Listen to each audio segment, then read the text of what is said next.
ಇನ್ನೊಂದು ವಿಶೇಷತೆ ಏನಂದರೆ ಈ ಮಷಿನ್ ಯಾರು ತೊಗೊಳ್ತಾರೆ ಅವರಿಗೆ ಆಟೋಮೆಟಿಕ್ಕಾಗಿ ಒಂದು ರೊಟ್ಟಿ ಮಷಿನ್ ಫ್ರೀ ಕೊಡ್ತಾ ಇದ್ದೀನಿ. ಓಕೆ. ಸೊ ರೊಟ್ಟಿ ಮಷಿನ್ ಜೊತೆಗೆ ಒಂದು ತವಾ ಒಲೆ, ರೊಟ್ಟಿ ಸುಡೋ ಒಲೆ ಮತ್ತು 2 ಹಂಚು ಕೊಡ್ತಾ ಇದ್ದೀರಿ.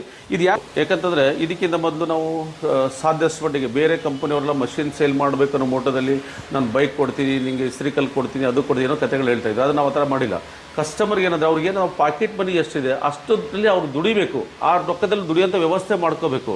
ಅವಾಗ ಮಾತ್ರ ಅವ್ರು ಸಕ್ಸಸ್ಫುಲ್ ಆಗ್ತಾರೆ. ಅದಕ್ಕೆ ನಾನು ಆಫರ್ ಕೊಡ್ತೀನಿ, ಬೈಕ್ ಕೊಡ್ತೀನಿ ಅನ್ನೋದಕ್ಕಿಂತ ಈಗ ನೋಡಿ ಸ್ಪೆಷಲ್ ಆಗಿರ್ಬೇಕು, ನಾನು ಮಷಿನ್ ಮೊದಲೆಲ್ಲ ಕೊಟ್ಟಂಥ ಆಫರ್ಲಿ ಎಷ್ಟೋ ಸಕ್ಸಸ್ಫುಲ್ ರೇಷೋ ಇದೆ.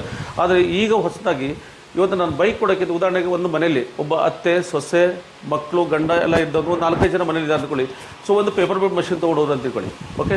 ಸೊ ಒಂದು ಪೇಪರ್ ಪ್ಲೇಟ್ ಮಷಿನ್, ಈ ಮಷಿನ್ ಜೊತೆಗೆ ನಾನು ಈ 5-in-1 ಮಷಿನ್ ಇದರಲ್ಲಿ ಪೇಪರ್ ಪ್ಲೇಟ್ 6 ನಂಬರಿಂದ 15 ನಂಬರ್ ಎಲ್ಲ ಪ್ಲೇಟು ಮಾಡ್ಬೋದು, scrubber, tooth brush, masala packing ಎಲ್ಲ ಮಾಡ್ಬೋದು ಇರಲಿ. ಸೊ ನಾನು ಈ ಮಷಿನ್ ಜೊತೆಗೆ ಒಂದು ಊಟದ ಡೈ ಕೊಡ್ತಾ ಇದ್ದೀನಿ, ಒಂದು ಡೋನಾ ಡೈ ಕೊಡ್ತಾ ಇದ್ದೀನಿ. ಇದ್ರ ಜೊತೆಗೆ ಈ ಥರ ರಾ ಮಟಲ್ 5 ಬಂಡಲ್ ಕೊಡ್ತಾ ಇದ್ದೀನಿ, ಮತ್ತು ಡೋನಾ ಇದು ಸಹಿತ 20 kg ಮಟಲ್ ಕೊಡ್ತೀನಿ. ಓಕೆ. ಪ್ಲಸ್ ಇದು ಪ್ಯಾಕಿಂಗ್ ಮಾಡೋಕ್ಕೆ ಪ್ಯಾಕಿಂಗ್ ಕವರ್ 2 kg ಕೊಡ್ತೀನಿ.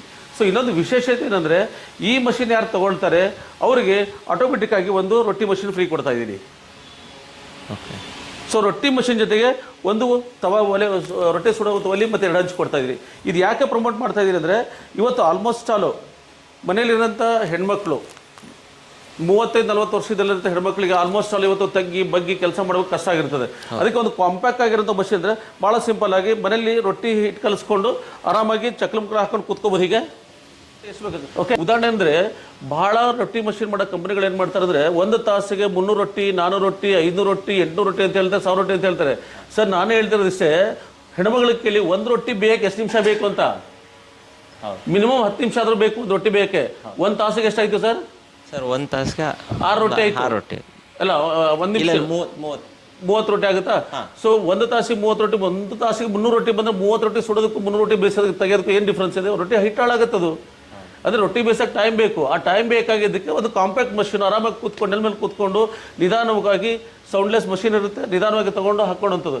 ಸೊ ಈ ಪೇಪರ್ ಪ್ಲೇಟ್ ಮಷಿನ್ನು ಪ್ಲಸ್ಸು ರೊಟ್ಟಿ ಮಷಿನ್ನು ಒಂದು ಉಚಿತವಾದ ರೊಟ್ಟಿ ಮಷಿನ್ ಜೊತೆಗೆ ತವಾ ಕೊಡ್ತಾ ಇದ್ದೀನಿ ಮತ್ತು ರಾ ಮಟೀರಿಯಲ್ ಕೊಡ್ತಾ ಇದ್ದೀನಿ. ಕೇವಲ 1,30,30,000 ರೂಪಾಯಿ ಪ್ಲಸ್ GST ಕೊಡ್ತಾ ಇದ್ದೀನಿ ಸರ್. ಇದು ನಮ್ಮ ಪ್ರತಿಯೊಬ್ಬ ಬಡವರಿಗೆ, ಫ್ಯಾಮಿಲಿಗಳಿಗೆ ಹೆಲ್ಪ್ ಆಗಬೇಕು ಅನ್ನೋ ಉದ್ದೇಶದಿಂದ.